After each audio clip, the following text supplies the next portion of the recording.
make it there and can make it back. Salutations and shit, folks. Welcome back to another episode of your favorite travel podcast, Travel and Shit, where I, your host, D. Carey, have an experiential conversation about the nuanced ways that travel intersects with regular life. And this is a conversation I've actually wanted to have with someone for quite some time. So I'm very happy to have my guest here with me today, and we're jumping directly into the episode. Please, to my beautiful guest, please introduce yourself. Hi guys, I'm Enelin, and I work together with SafetyWing. I work in the partnership team. I've been with SafetyWing since 2018, so really early days when we launched.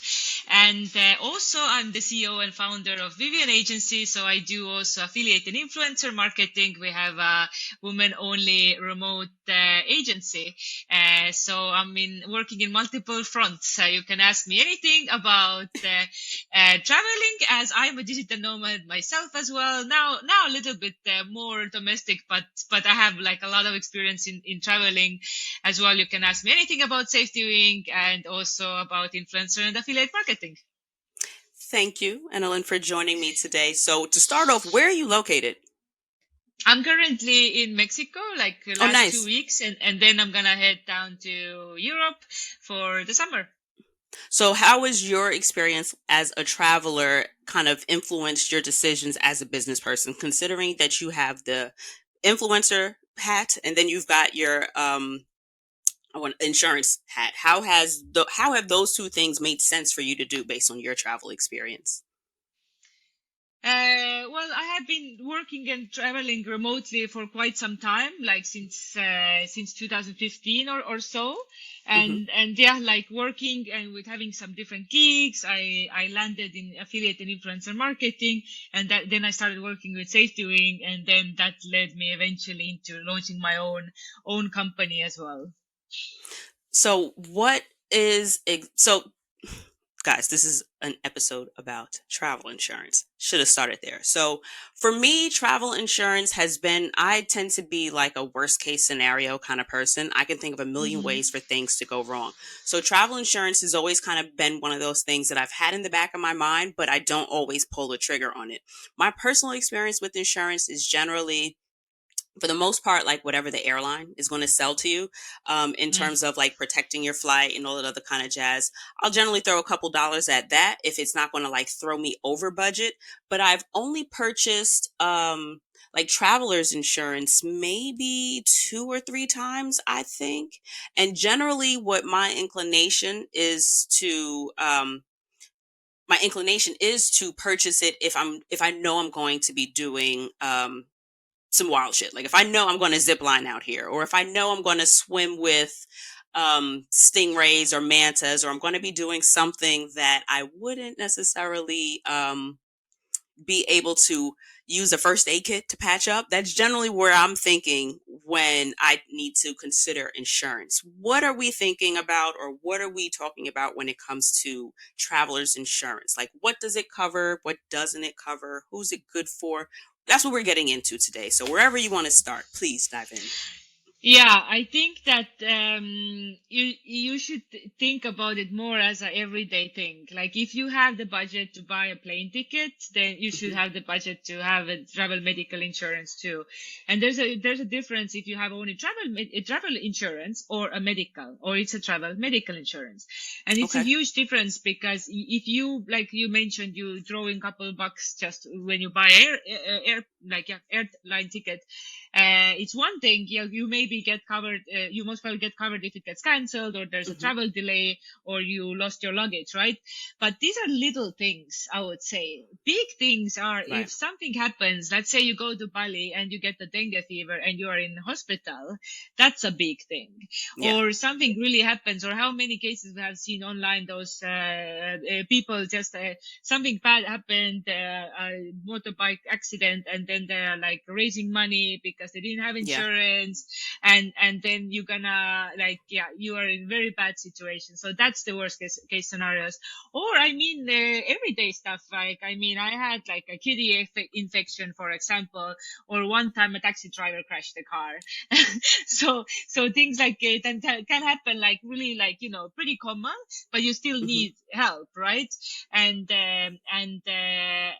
it's really hard when you don't have it. I mean, if you're abroad, you're traveling, you have nobody there, and then eventually you're gonna put a huge pressure on your family, and or you're not gonna be able to get help. So I think the travel part of that is pretty minor compared to that, to have that peace of mind that if you have any kind of like virus, or even, I mean, anything could be dental, or like everyday little Hmm. things that can go wrong, and Right. you have like 250,000 of covered for that. I think that's what matters. That's what you need, and it's not that expensive. Like, for example, safety wing wise, Hmm. for it's for every 4 weeks, it's $56 is the starting price, and then depending on your coverage and your age, you can also pick, if you want to have adventure sports, and if you are doing this more adventure sports, you can add an add-on. If you're planning to go to US, you can have an add-on, because US prices are a little bit more, as we know, Hmm. always in healthcare, and also Which is crazy. electronics too. Yeah, so I you didn't can, know that. like pick. Mm, Which yeah. makes sense because we're kind of crazy over here. So I'm based in New York. So I'm in the US and Mm, I did not know. So if I were to go to Mexico City versus you coming to New York, you would pay more for your coverage just because you would be coming to the US. So, yeah. okay, we're a Yeah. liability. Fair. Continue. Yeah. I'm sorry. Yeah.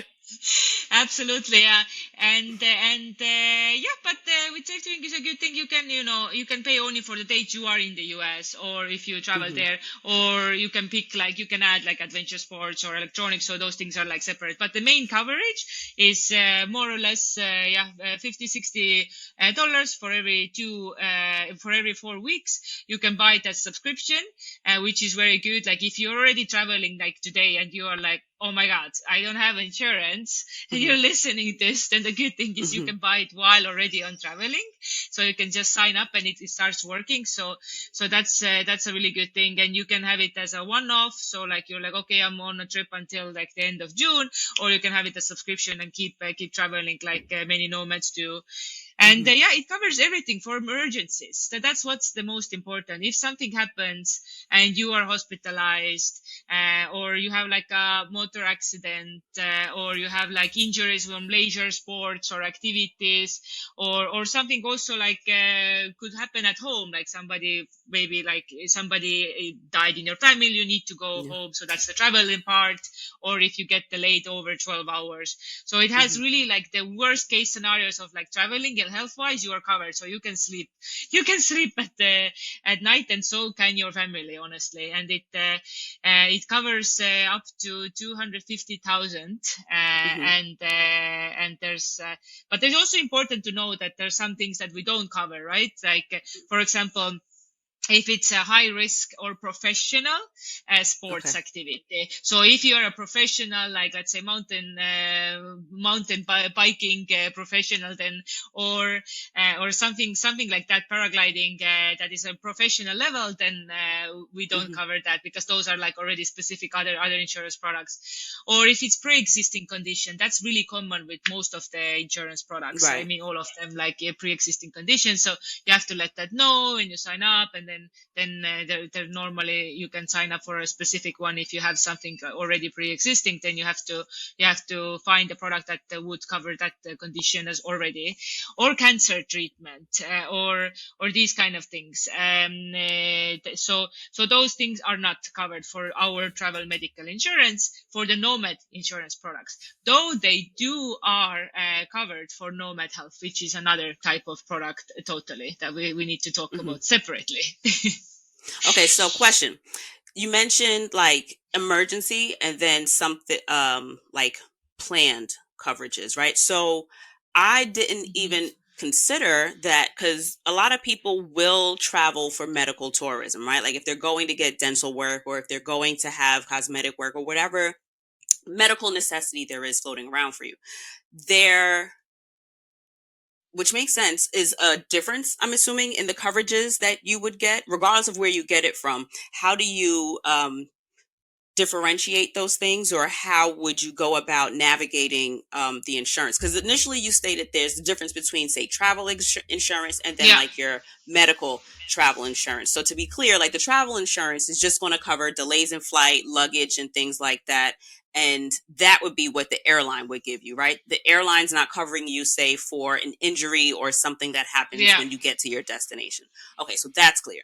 So travel is the one thing, but then you've got medical travel insurance. Hmm. And so there's Yeah. medical travel insurance for like emergencies, God forbid something goes wrong. And it sounds like there may be Hmm. something different for um, medical insurance for travel, but it's something that you know is going to occur or take place that you're going to need coverage for outside of, say, an emergency. So am I clear? Am I right about that? And if so, Yeah. what does that look like? Yeah. Okay. So yeah, travel is just luggage, flights, Hmm. delays, things like that. Travel medical, that the nomad that we have nomad insurance, that's for emergencies, and then we also have nomad health, which is for it's more like upgraded product that covers you up to 1 million, and it's actually 1.5 million, and it covers already like much more things, and also pre-existing different conditions, and you can add like screenings and vaccines and Wow. maternity and vision and dental and all of that. So it really depends, and I think the biggest difference is, so for example, let's say I'm from Estonia, and if I travel to, let's say, to Mexico, then there's two things to consider. If I have currently a healthcare provider in Estonia by my country, for example, then there's no need necessarily for me to have Nomad Health. I can do just the Nomad insurance plan, which is $50-$60 versus Nomad Health, which is like starts from $130 per month, right? And because if I have something really bad happening and I have then they can either treat me in the trip, or they can send me, even transport me home, and then the home could continue like longer, Hmm. yeah, they're gonna treat you longer, right? And because I have something at home. But if you don't have, actually, which is my actual case, because I have been out of Estonia for so many years that I don't have any more coverage in Estonia. So this is like long-term expats, or Okay. long-term nomads, or so on. If you don't have anything anymore in your house, in your home country, and and you keep traveling, or you're abroad, and so on, then it's nomad health is the good plan to go, because that is your as strong as your home coverage would be, like as everything, and outpatient, and everything. You can also pick, Hmm. if you want vision and dental and all of that, and you can go to any private or public hospital, and have all that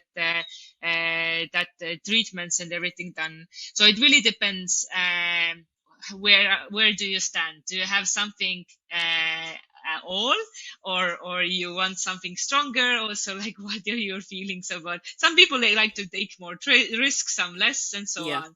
So you definitely have to make, like, yeah, this kind of like personal decision, what you feel, and what you value. The younger people tend to take nomad insurance, I feel, definitely, Hmm. and later on, when you see like, oh yeah, like actually I want to go to dentist every year, I want to, like, change my glasses, things like that, and you have all those like things inside in that you don't have in nomad insurance, but you have them in nomad health part, then that would be your better option. So there's a difference between insurance and health, like nomad aside, for like the typical traveler, right? Yeah. For someone that's just going to be back home in like a couple of days, at most like 2 weeks. Is there also a difference in insurance or health, or is the health this part of? Yeah, this is just how we name them, right? This is our product names. But like, it really depends. One is just like travel medical insurance. No, nomad insurance is just just travel medical insurance. So that's for Hmm. emergency traveling, so on. When you're abroad, you can add it on top of your whatever you currently have, and be ready for emergencies. So you are covered. And then the other one is full medical comprehensive healthcare, pretty Okay. much. And that really depends if you have something at your home country or if you don't. So like, yeah, our like why we build those products pretty much is because the company all started with also people traveling, and then eventually they understand that they were working also with other freelancers and remote workers, and then Hmm. understanding like, oh my god, there's so many people without coverage, and they don't have many options, because everything is like, they don't even, nomads don't know where they travel all the time. They need Yeah. flexibility, and so that's why we wanted a subscription product for that. But at the same time, it was like, okay, like the founders are from Norway, where it's very good, like social security and Yeah. everything, and they're like, okay, we want to provide something for all the people around the world who don't have that, so we can be your home country on the internet if you Mm. don't have it today. So then, like, as good as it's in Scandinavia, we want to have that option for you, even if your home country doesn't. And then you can keep traveling, or you can be expat in one place and be there long time, and you can feel covered, and go to hospital, just walk in anytime. So, what kinds of things aren't covered for, like, what kinds of things would travel insurance not take care of? Yeah, so travel medical insurance is for emergencies, and it's not included like professional sport activities or pre-existing conditions, cancer, and so on. So these kind of like big long-term things are not. It's more for emergencies. So if you are hospitalized while you travel, but So, full what happens comprehensive. Mhm. if it is like what happens if you have an emergency situation that is attached to, say, a pre-existing condition, like if you have an asthma attack or if you have a seizure and you're epileptic? What Mhm. happens then? Would that be covered? Yeah. So because I'm not working directly with the policy or customer support, I can't answer Okay. as a marketing person directly, like case by case. But Hmm. the good thing is that we have all our support is 24/7, and Okay. they answer within 1 minute, and we don't have bots there. We actually have all the Mm. people, real people in different time zones. Hmm. So if you have very specific policy question, then I would recommend to ask, just chat in the website, and you'll see it's super fast. But basically, all kind of like emergence. So what I personally have had is, yeah, like dengue, kidney infection, things like that. Could be viruses, car Hmm. accidents, falls, broken bones, infections, all of that can happen. So that all is covered. Okay.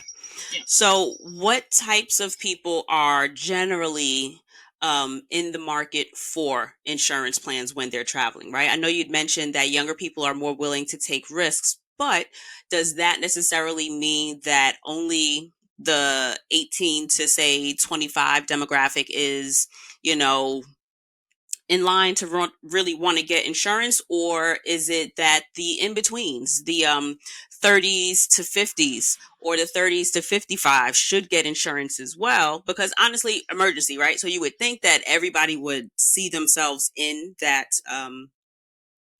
lens, if you will, that an Hmm. emergency can happen to anybody. So, I mean, it makes sense to just assume that, anybody may have an emergency. But is there a specific type of traveler, like someone that is just going to, say, lay on the beach and read a book? I can see why they may assume that they may not want to get insurance, but like what types of travelers would you want to say maybe I don't want to say encouraged to get insurance, but sometimes people think that they're not in the market for something because they don't necessarily see themselves doing high risk things. But like what types of travelers would you say are in the realm of folks that should consider it? Hmm. Well, I would say it's my personal opinion, because seeing, like, I mean, life happens when you are Mm. least planning for it. So even if you are reading a book at the beach, you can still get the food poisoning, and a really bad one, or you can still get the dengue fever, or anything, or get like some really bad rash or bite from a Hmm. bug, or anything. So it's still like it's still recommended. I would say like, yeah, and the price really, like if it's $60 for every 4 weeks, and you afford to lay on the beach with the book, you should be responsible enough to have at least the travel medical insurance. And assuming that you have something stronger at home, but if you don't have that, then I would recommend to look the full comprehensive healthcare product, which is Nomad Health.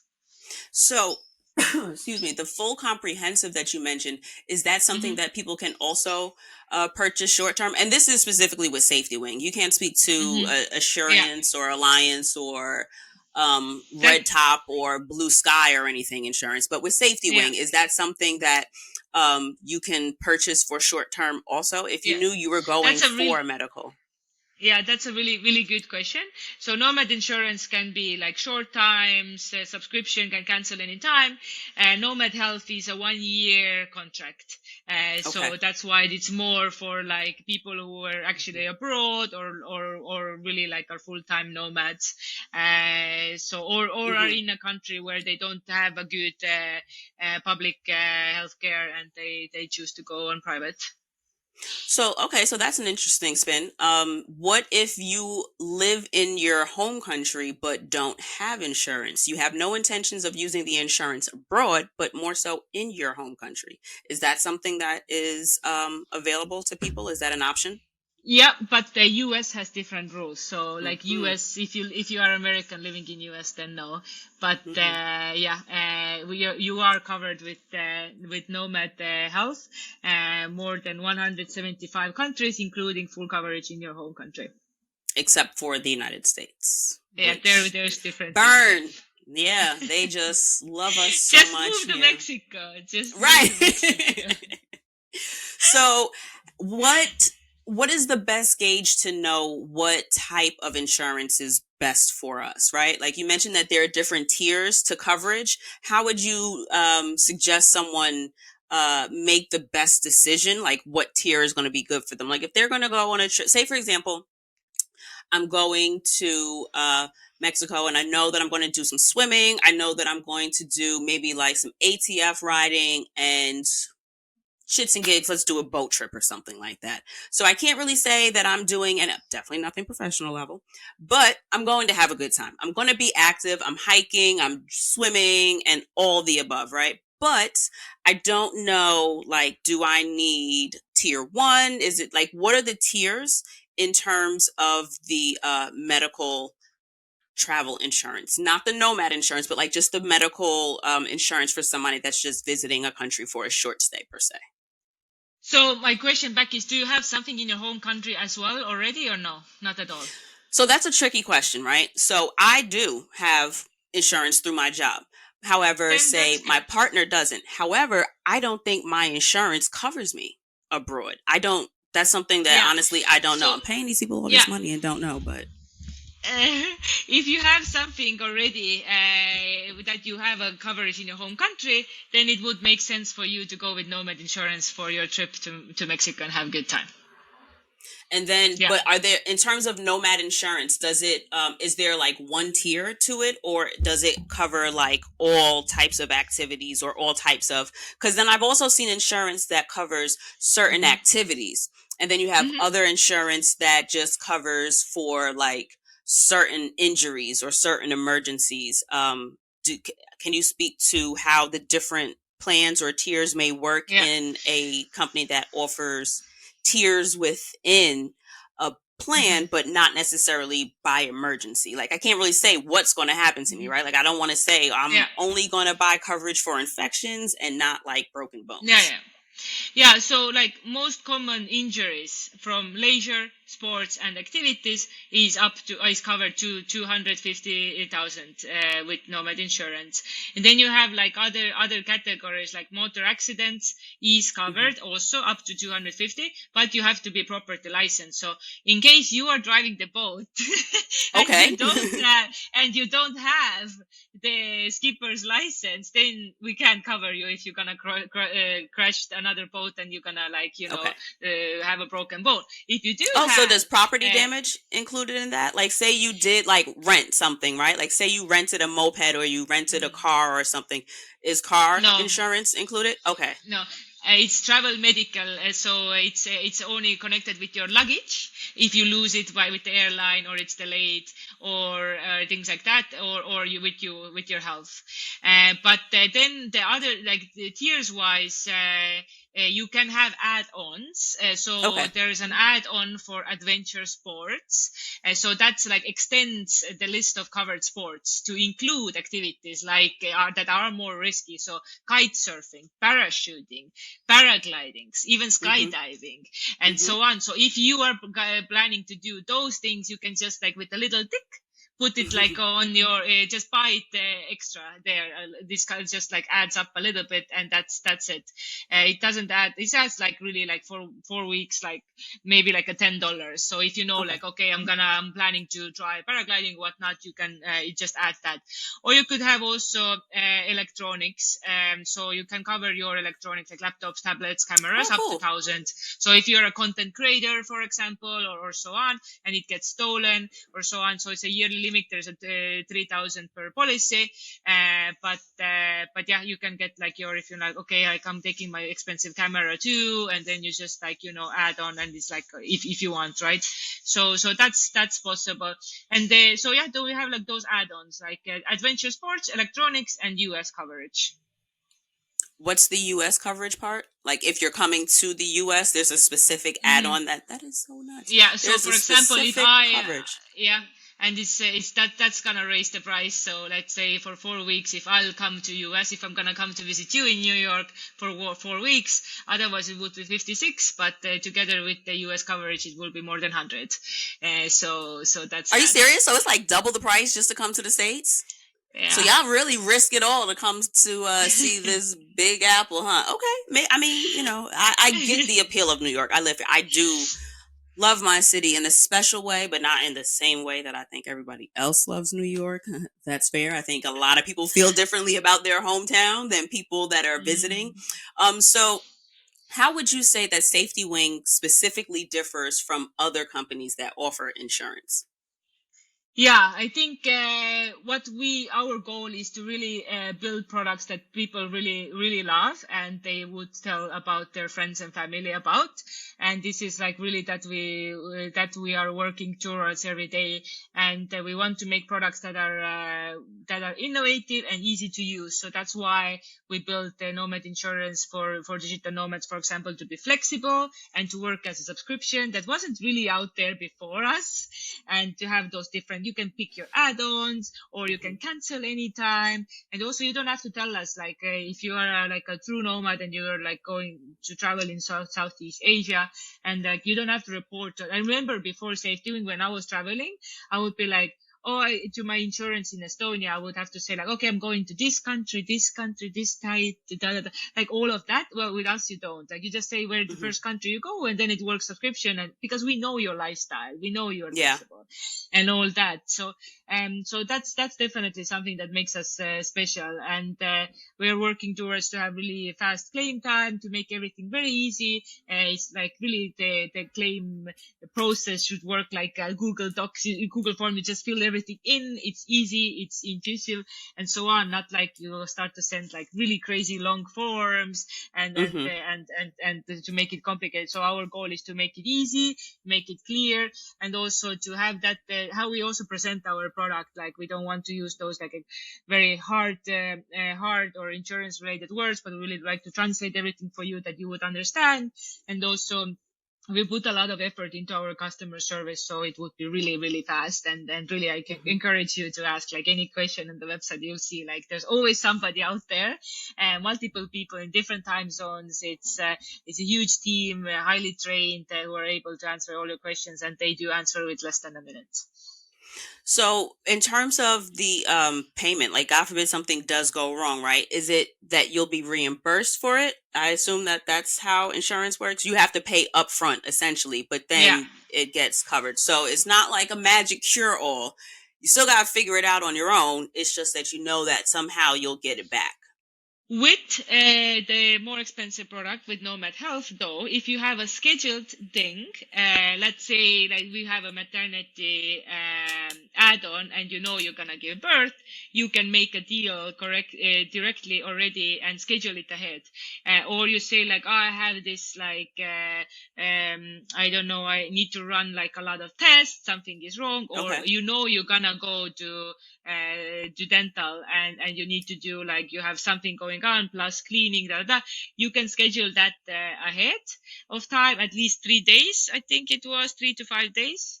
The sooner the better. Just contact the customer service, say that hey, this is going on, and then you can choose like okay, like I'm gonna like and then they can take it over and make the billing also directly. So that is a Okay. possibility. So the only way to have it paid for upfront for you would be if you had the long term like health coverage, like the Nomad plan per se. Or if you go to a hospital and something happens, like immediately in the hospital, you just get in touch with, of course, first, like seek help. Like that's the thing, right? Yeah. Like if something happens to you, don't start thinking about like what to do with insurance. First, go seek help. Once you are there already in, getting the treatment and so on, you can also ask from the insurance if there is a possibility, because some of the hospitals are more connected with the network and are able to be connected versus than others.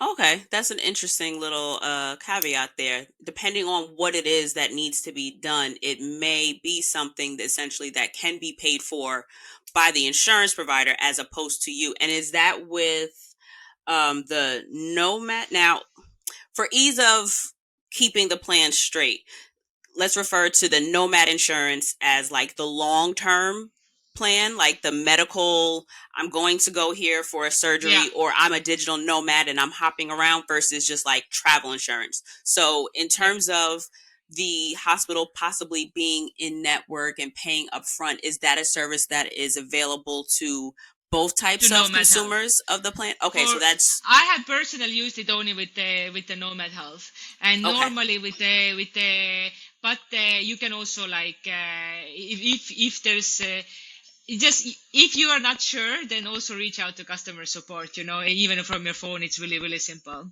And sometimes companies, they also like if you have a you're also gonna get the medical ID from the insurance, so Mhm. the hospital will not also make you pay immediately when you are in an emergency, right? Because they don't even know what they need to do everything also.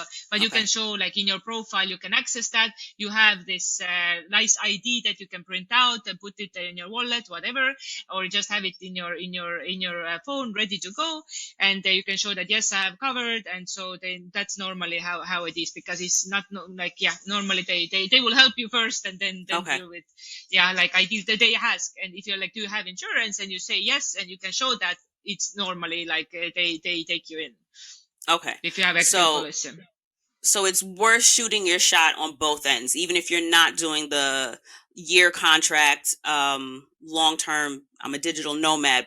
Even as a traveler, it's worth just saying, no, I am covered. Present that information to the medical providers and let them tell you that you'd have to pay cash separately, or and then be reimbursed, or whether or not they'll be able to accept the payment through the insurance. And that I'm Yeah, understanding that correctly.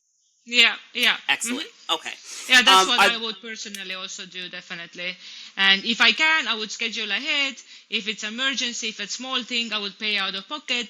If it's emergency and big, then I would ask from the hospital, like, hey, like I have coverage and then da da da, and they can immediately mhm. validate that. And then, yeah. There is also a big dream of ours that we are working on. We do want to have one time, hopefully in a couple of years, hopefully even sooner, cards where our trusted clients who have been with us a very long time and like step by step rolling it out, to have a specific credit cards out there for people that they could use when they go into Oh, hospital. But that's something we're step by step working on. We have a lot of like always a lot of like cool ideas, innovative approaches that are in work, and just it's insurance world is really hard. It's very slow with like all the legalities and everything, so everything takes time. But step by step, we are working towards all our ideal products that we think people deserve. Okay, so are there specific countries that don't accept coverage, like that don't Yeah, take insurance? there's those main ones that are like there's restricted countries like Iran, Iraq, Cuba. There is an issue and so on, but everything else is okay. The war zones is an interesting topic. So we always let our people know if what's the situation. It really depends on our underwriter. So when the Hmm. Ukraine started, or currently Palestine, Israel, things like that, then we always like communicate immediately. We do have evacuation as well, so in case people are in a place where something like that happens, we're able to evacuate our people away home. Or if they're, and then we're gonna let them know like what's gonna happen if we are able to cover them. If not, it all depends on underwriter. But we're always like trying to react really fast on those things, and then like send them all specific emails who we know that are in that locations, for example, and everything.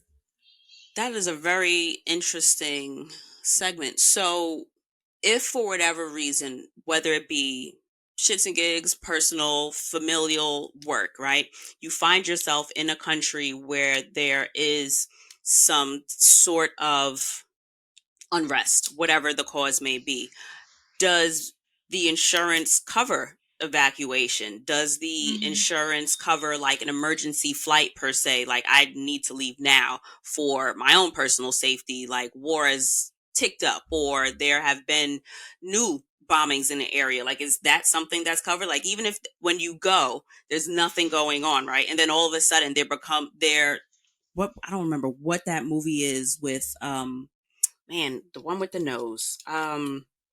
He's got a bunch of Owen Wilson. Or is it? It's one of them Wilson brothers. But there was a movie in particular where he was with his wife and two Hmm. kids, and I feel like they were in like Myanmar or someplace. Um, I feel like that's like Southeast Asia, and there was what do you call it? Like a coup. Yeah, yeah. Uh-huh. And it Yeah. like out of nowhere, you're out here having a great vacation, and shit breaks out and you Yeah. have to get out. For whatever Yeah. reason, if you are able to get to an airport, and it's a family of four, so it's not like the regular like $1,000 I had, saved for emergencies. Now it's going to cost us 5 grand to get everybody kind of home, kind of thing. Is that something that insurance would cover? Mhm. Yeah, so evacuation from local unrest while you are traveling, and if a travel warning is issued of the area you're located, then the cost of transportation is to home country or a nearby safe country is covered. Hmm. And what happens? You have to have the insurance before that unrest happened. Of course, not like, oh my God, now it happened and now I'm gonna sign up. No, that doesn't work anymore. You have to have that before your policy.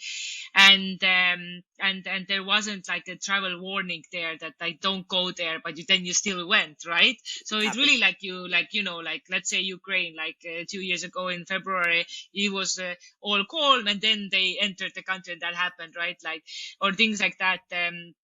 Or also connected with the natural disaster cases. So evacuation is also, if it happens, then the cost of your they gonna replace you. They replace the accommodation cost, and they will help you out. And it's really important also that if there's like a hurricane or something is covered, and it's very important also to talk with the customer service, because they're gonna help you. Like for example, when we Hmm. had the COVID happened, and we were like, okay, we were evacuating a lot of people back to their home countries, then it was important to talk with the customer service, because they actually helped to book the flights, and we had like all Right. the discussions, like, okay, like what we should do, and to which country you want to go, and what is your home country for a Right. digital nomad, right? Like all those things. So this is like in a collaboration between Hmm. SafetyWing and you. It will be decided that where we're gonna evacuate you and what we're gonna do, so it all will be like comfortable. So yeah, So those things are all possible, and also like yeah, there's also another type of evacuation, which is if you can't be a medical evacuation. So if you can't be treated in one hospital, that you're Right. gonna be evacuated in your home country or in a better hospital. So is there like a tier that like say for example, in the States we've got I want to say it's like the US Department of State or like whatever the website is, you go on the website and it basically tells you where there are certain or specific warnings where they CDC or which urge one? for the United States. I think it's let me see if this is it. US. CDC was really common for COVID, right? And Oh yeah, yeah, no, your not home. that one. Um But just like travel US. warnings and stuff like that, yeah, the national ones will work. So if you notice that and use Okay, yeah. your that is your national one, that is something to keep is good to keep an eye on. Yeah. But for example, like I know that you guys are I don't know if you're based in Norway, but like created by Norwegians. So I don't know that say their Department of State or whatever agency decides what areas may or may not be safe. But for example, if our Department of State says that because we've got like I think it's like a tier system that goes up to maybe 4 or 5, I believe. I'm Hmm. not certain, but like one, let's just say being the lowest risk and 5 being the highest risk. Is there a specific gauge or a stop that you guys will cover evacuation from? For example, if say Haiti Hmm. right now, there's a lot going on in Haiti. Haiti is very likely a tier 4 or 5, urging travelers to not go. However, there are plenty of Hmm. Americans who have families in Haiti, so they may not necessarily be going to Port-au-Prince or to where they believe the unrest is the greatest. I don't know if those are different options. Spitballing here, but if there is a warning from your home country that says it's increasingly dangerous to visit there, but for whatever reason you decide to go, is evacuation still covered? Because it's not like there it's not no, it kind of is like it's my curiosity is does it go whose country Hmm. warning is it So going by? yeah, a travel warning is considered to be a place the first time when either of these is true. So there's a U.S. Department of State. We're also following that. Issues a Okay. level 3 or level 4 travel advisory. Okay. So if it's less than that, it's good to keep an eye. But yeah, level 3 or 4.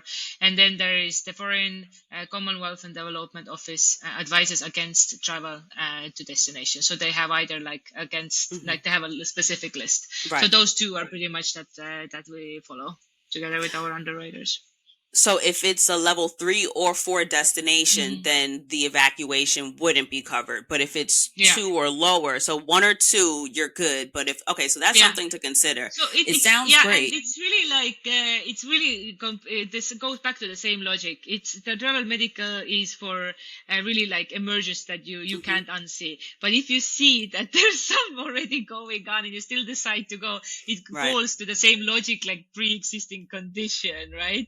You already know you kind of like have something or potentially, right? So that's that. So it's made for emergence that you cannot see Yeah. The only before. one, the pre-existing ones is a little tricky because I don't, because they're a thing, like, again, like asthmatics. Plenty of people, you look at them, you never know they're asthmatic. Or something like someone that has seizures. Like But it's, if you didn't know before that you had it before, then that's a different thing. But I would it's better when you double check. The pre-existing condition can be hmm very specific and detailed and yeah, so on that's person things. So it's something better when worth, you yeah checking with the support.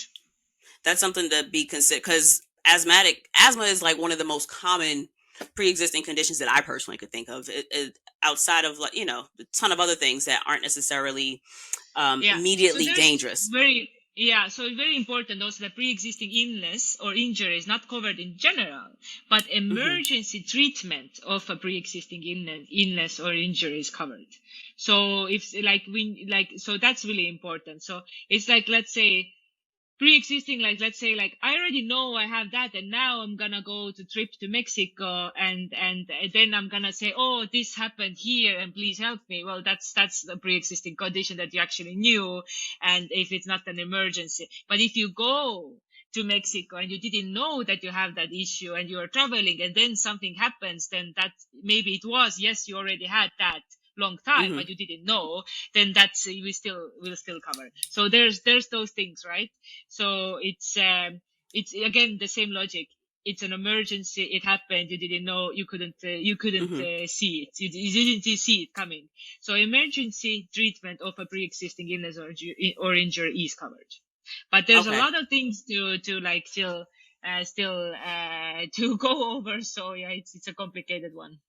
Okay, because it's yeah, it's look it up. I just because I know a lot of Yeah, people that I know personally and travel with are asthmatic, and it's you don't see an asthma attack coming on, but the shit could fucking kill you. So it's an emergency, but you know you have asthma. It's just a matter of well, I can't necessarily yeah. say like I know Well, what things may trigger my asthma, but you can't necessarily say, all right, well, I'm going to this hotel and I'm laying out at the beach, but they allow smoking yeah. on the beach. So I am very asthmatic. And so that is going to set off an asthma attack. And now that becomes a problem. And I know that that's the case for a lot of Americans, at least. So that was one thing that I would specifically be very worried about because people that I do travel with do have asthma.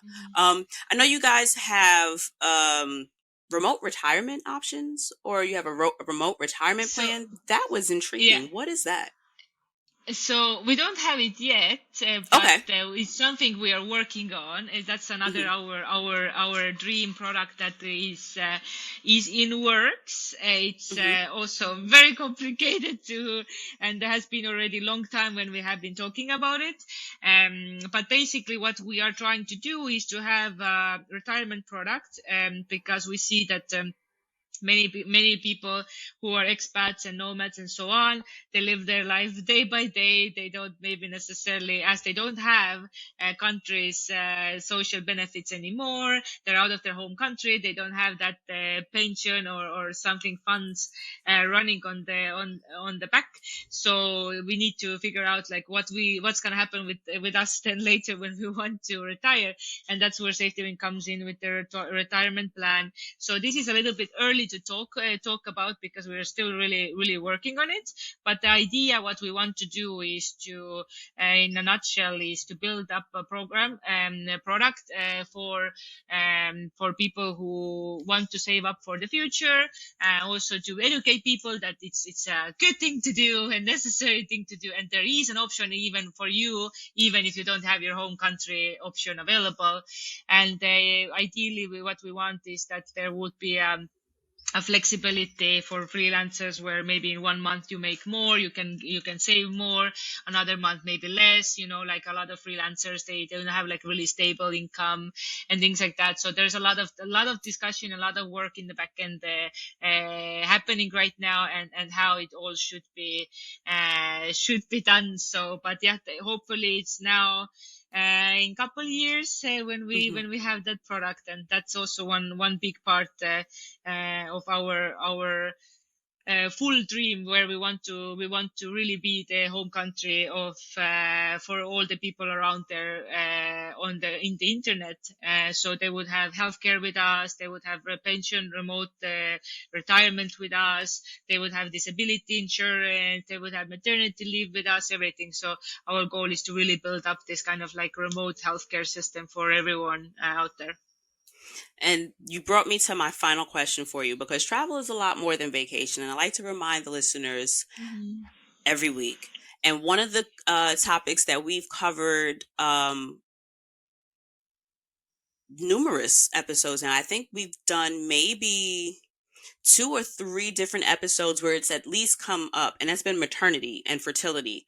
Do you guys cover any type of fertility treatments that people may do abroad? Because I know that a lot of women or just people in general people who have babies will travel from their home country to another country for IVF treatments, or even to just keep their frozen eggs, just because it may be less expensive in one location versus another. Is that something that you guys offer coverage for? Like if you're going for, because a lot of times it may, I know one of the guests I had, Michelle, she ended up traveling. I forgot where she went, but she ended up staying there. I think it was London for one of her IVF rounds. So she was there for, say, like a month, but it was specifically for fertility treatments.